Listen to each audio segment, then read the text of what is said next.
चुम्मा चुम्मा सुन ले, क्यों दे दूं? सुन तो ले मेरी कह दी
हंसराज मार साहब खुश रहे तो देख देख के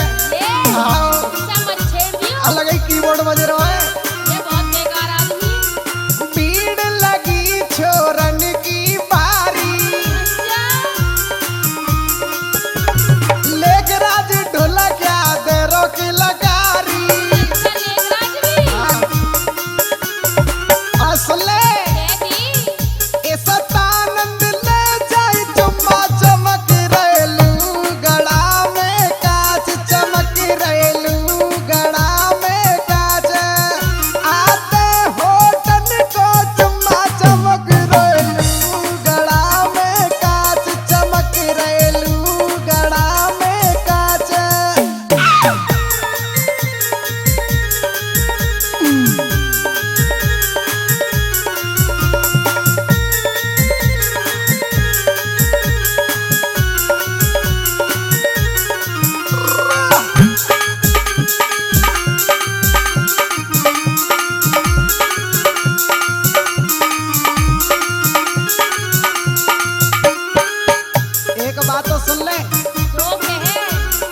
लब मैरिज कर लूगड़ा बारी। और का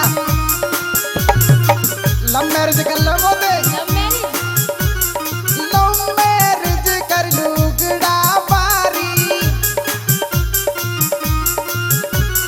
सफल जिंदगी कटे हमारी, शादी में नचनी चम्मा